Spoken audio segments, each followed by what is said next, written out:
Assalamualaikum warahmatullahi wabarakatuh. Kali ini kita akan mempelajari kelas 4, tema 9, Kayanya Negeriku, subtema 3, Pelestarian Kekayaan Sumber Daya Alam di Indonesia, pembelajaran 6. Telah kamu ketahui bahwa ikut menjaga lingkungan alam dan sumber daya alam termasuk salah satu kewajiban sebagai warga negara. Banyak contoh perilaku yang dapat ditemui kaitannya dengan usaha-usaha yang dapat dilakukan dalam menjaga lingkungan alam dan sumber daya alam di sekitar kita. Salah satunya dengan mendaur ulang sampah, limbah, atau barang-barang bekas tidak terpakai. Jika kewajiban ini kamu laksanakan, tentunya lingkungan alam sekitarmu akan tetap terjaga dan lestari. Kamu pun dapat menghasilkan produk yang berdaya guna. Namun sebaliknya, apa yang akan terjadi jika kewajibanmu menjaga lingkungan lama tidak kamu laksanakan? Tentunya akan banyak terjadi masalah, bahkan bencana seperti banjir, tanah longsor, kekeringan, dan penjangkitnya penyakit karena sampah. Hal yang demikian juga berlaku pada sendi kehidupan yang lain. Oleh karena itu, pelaksanaan hak dan kewajiban haruslah berjalan seimbang agar kehidupan dapat berjalan dengan aman, nyaman, tertib, dan semua kebutuhan dapat terpenuhi dengan baik pula. Akibat tidak melaksanakan kewajiban. Apa sih kewajiban? Nah, kewajiban adalah sesuatu yang harus kita lakukan, sedangkan hak adalah sesuatu yang mutlak kita dapatkan. Sebagai warga negara Indonesia yang baik, kita harus melaksanakan hak dan kewajiban secara seimbang. Kita tidak boleh menuntut hak kita sebelum kewajiban kita dilaksanakan dengan baik. Contoh sederhana adalah ketika kamu menginginkan nilai yang bagus, kamu harus belajar terlebih dahulu. Berikut contoh pelaksanaan hak dan kewajiban yang seimbang. Yang pertama, jika ingin sehat, kamu harus menjaga kebersihan lingkungan tempat tinggalmu. Jika ingin terhindar dari banjir, jangan membuang sampah di sungai. Jika kamu menginginkan udara bersih, kamu harus mau menanam pohon. Itulah contoh sederhana pelaksanaan hak dan kewajiban yang seimbang dan dapat dilakukan sehari-hari. Bagaimana dengan kewajiban sebagai warga negara? Apakah kamu telah melaksanakan kewajibanmu? Lalu pada halaman 146, haruskah orang yang mengabaikan kewajiban diberi sanksi? Mengapa? Nah, orang yang melanggar atau mengabaikan kewajiban itu harus diberi sanksi, teman-teman. Kenapa? Karena kewajiban atau mengabaikan kewajiban berarti mengabaikan aturan-aturan. Nah, aturan-aturan tersebut berguna untuk menjaga ketertiban di masyarakat. Sebutkan contoh sanksi bagi orang yang tidak melaksanakan kewajiban. Tuliskan pada tabel berikut. Nah, tabel ini juga ada pada halaman 146 ya teman-teman. Saya akan memperbesar tabelnya agar lebih jelas. Nah, ada banyak sekali contoh kewajiban yang dilanggar di sekitar kita. Misalnya, melanggar aturan lalu lintas. Sanksinya apa? Terkena tilang dari polisi. Melakukan kecurangan ketika ujian, tidak mendapat nilai. Tidak ikut melaksanakan ronda keliling. Nah, sanksinya membayar denda. Tidak membayar pajak, sanksinya mendapat bunga pajak atau pajaknya lebih mahal. Lalu melakukan pencurian, sanksinya mendapat hukum pidana di penjara ya.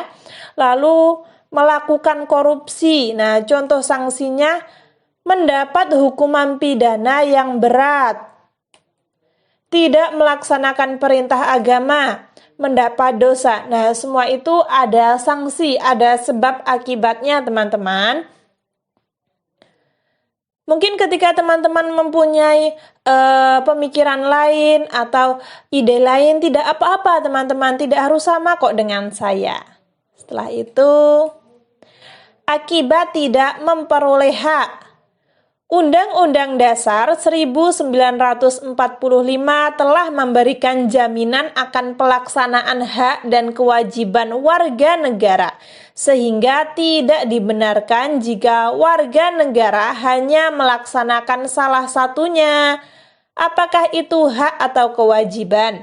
Kedua-duanya harus dilaksanakan secara merata dan seimbang. Pernahkah kamu melihat kejadian seorang warga negara tidak memperoleh haknya sebagai warga negara? Apakah kamu sendiri pernah mengalaminya? Bagaimana dengan hak kamu untuk memperoleh pendidikan yang layak? Sudahkah terpenuhi? Coba kamu bayangkan jika orang tuamu melanggar atau membatasimu untuk bersekolah dan memperoleh pendidikan. Sementara kamu ingin sekali meraih cita-citamu, ingin seperti teman-temanmu yang lain menuntut ilmu setinggi-tingginya. Bagaimana perasaanmu dan apa yang akan kamu lakukan? Dalam masalah ini jelas bahwa hak kamu sebagai warga negara telah dilanggar. Oleh karena itu, kamu akan merasa sedih, kecewa, dan marah. Tindakan terbaik yang dapat kamu lakukan adalah dengan menanyakan langsung kepada orang tuamu dan meminta orang tuamu untuk memenuhi hakmu. Apakah kamu punya cara lain? Jika punya, ungkapkan caramu tersebut di depan teman-teman atau gurumu. Contoh akibat tidak melaksanakan kewajiban terhadap lingkungan adalah dengan membuang sampah ke sungai yang dapat mengakibatkan banjir. Nah, ini ada gambar sedang terjadi banjir di Jakarta ya teman-teman. Pernah nggak kalian bertanya-tanya, mengapa ya Jakarta setiap tahun banjir? Setiap musim hujan, Jakarta banjir. Saat di Jakarta tidak terjadi hujan lebat, tetapi di puncak hujan turun lebat. Jakarta pasti banjir. Orang-orang menyebutnya banjir kiriman. Mengapa begitu? Nah, daerah puncak di Bogor lebih tinggi daripada di Jakarta. Di puncak yang berhawa dingin banyak didirikan villa tempat berlibur. Pembangunan villa di puncak dilakukan dengan menebang pohon-pohon di hutan daerah tersebut. Akibatnya, wilayah hutan banyak berkurang.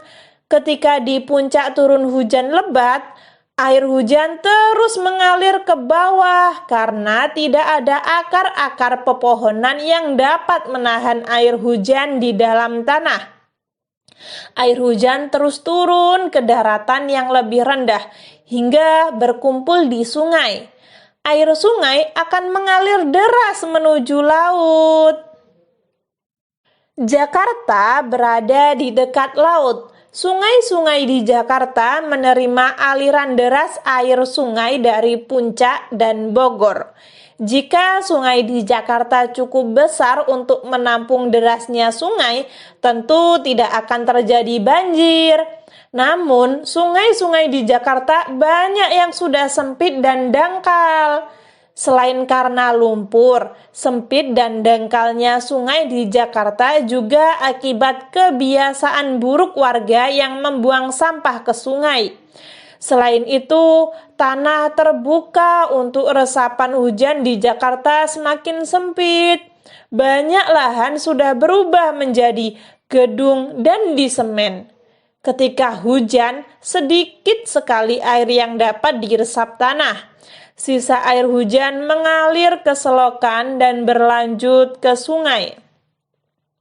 Untuk menampung air hujan yang turun di Jakarta saja perlu sungai lebar dan dalam. Apalagi jika ditambah air hujan yang mengalir dari dataran tinggi seperti Bogor dan Puncak. Oleh karena itu, sungai tidak akan muat menampung semua air itu. Akibatnya, air meluap keluar dan membanjiri Jakarta. Nah, dari bacaan ini dapat kita ambil hikmahnya. Kita sebagai manusia harus menjaga alam kita, karena alam kita itu adalah tempat tinggal kita. Ketika banyak pepohonan yang sudah ditebangi, ayo mari kita sama-sama melakukan reboisasi atau penanaman hutan kembali. Lalu ketika banyak sekali orang-orang yang membuang sampah di sungai, ayo mari kita saling mengingatkan demi kenyamanan bersama teman-teman. Sekarang pada halaman 148, kamu telah membaca bacaan tadi. Carilah informasi penting pada bacaan tersebut. Kemudian lengkapi gambar peta pikiran berikut. Saya akan memperbesar agar tulisannya lebih jelas. Nah, seperti ini. Kapan terjadi banjir? Banjir di Jakarta terjadi setiap musim hujan tiba. Apa penyebabnya? Pembangunan villa di puncak, warga yang membuang sampah ke sungai, dan resapan hujan semakin sempit. Bagaimana terjadinya banjir? Nah, kronologinya seperti ini. Banjir di Jakarta itu kiriman dari puncak. Karena puncak turun lebat, air hujan mengalir ke Jakarta, sedangkan sungai Jakarta semakin dangkal dan sempit, sehingga tidak bisa menampung air dari puncak. Timbulnya bencana alam salah satunya disebabkan oleh sebagian besar masyarakat yang tidak melaksanakan kewajibannya terhadap lingkungan alam sekitar. Mereka banyak membuat kerusakan tanpa mau melakukan usaha-usaha pelestarian. Bencana alam apa saja yang timbul jika manusia melakukan kerusakan terhadap lingkungan sekitar? Carilah jawaban pertanyaan tersebut dengan bertanya kepada narasumber di sekitar kalian.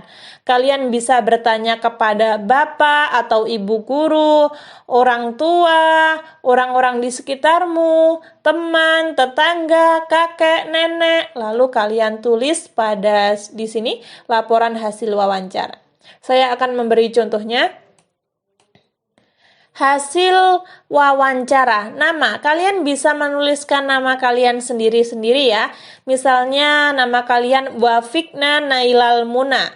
Nah, perlu saya jelaskan di sini bahwa kita mempunyai satu pertanyaan namun ada 10 narasumber ya. 10 orang yang kita tanyai. Pertanyaannya, bencana apa saja yang timbul jika manusia melakukan kerusakan terhadap lingkungan alam sekitar? Lalu, kalian bertanya kepada ibu menjawab bencana alam banjir, ayah menjawab bencana alam tanah longsor, bibi menjawab pencemaran udara, paman pemanasan global atau menipisnya lapisan ozon ya. Setelah itu kalian bertanya kepada Pak RT. Pak RT menjawab bencana kekeringan yang berkepanjangan. Maaf, ini kurang N ya, berkepanjangan, kurang huruf N, kalian bisa menuliskan sendiri. Lalu kalian bertanya kepada kakak. Kakak menjawab kebakaran hutan. Nenek menjawab udara menjadi panas. Kakek menjawab kekurangan air bersih. Teman kalian menjawab banyak wabah penyakit. Lalu tetangga menjawab bencana kelaparan ya. karena kekurangan air bersih. Di sini kalian bisa menyesuaikan dengan narasumber yang kalian tanyai dan jawabannya ya teman-teman. Misalnya kalian bertanya kepada tetangga kalian berjumlah 3 orang. Kalian tulis tetangga. Nah, seperti itu. Kalian bisa menyesuaikan sendiri. Lalu kesimpulan dari wawancara tadi adalah lingkungan alam adalah tempat tinggal kita. Maka jagalah alam agar kehidupan kita menjadi seimbang. Kurang lebih seperti itu. Ayo renungkan, ini ada pada halaman 150. Apa yang kamu pelajari? Hari ini kita telah mempelajari wawancara dan akibat dari tidak melaksanakan kewajiban dan hak. Nilai apa saja yang kamu dapat, nilai keterampilan, dan nilai akan hak kewajiban sebagai warga negara Indonesia. Keterampilan apa saja yang dapat kamu kuasai melalui pembelajaran hari ini? Misalnya keterampilan melakukan wawancara. Apa yang akan kamu lakukan setelah melalui pembelajaran hari ini? Lebih cinta akan lingkungan alam dan terus bersemangat untuk belajar. Ini juga bisa kalian sesuaikan sendiri ya, dengan ide kalian masing-masing, dengan gagasan kalian masing-masing. Kesimpulan, tadi kita sudah belajar apa saja teman-teman? Yang pertama, menggali informasi dari seorang tokoh melalui wawancara menggunakan daftar pertanyaan dan mengidentifikasi akibat tidak dilaksanakan pelaksanaan hak dan kewajiban dalam kehidupan sehari-hari. Ketika teman-teman ada saran, masih kurang paham, atau mungkin saya salah ketik, salah pengucapan, kalian bisa tulis di komentar agar saya bisa memperbaikinya. Semoga bermanfaat. Wassalamualaikum warahmatullahi wabarakatuh.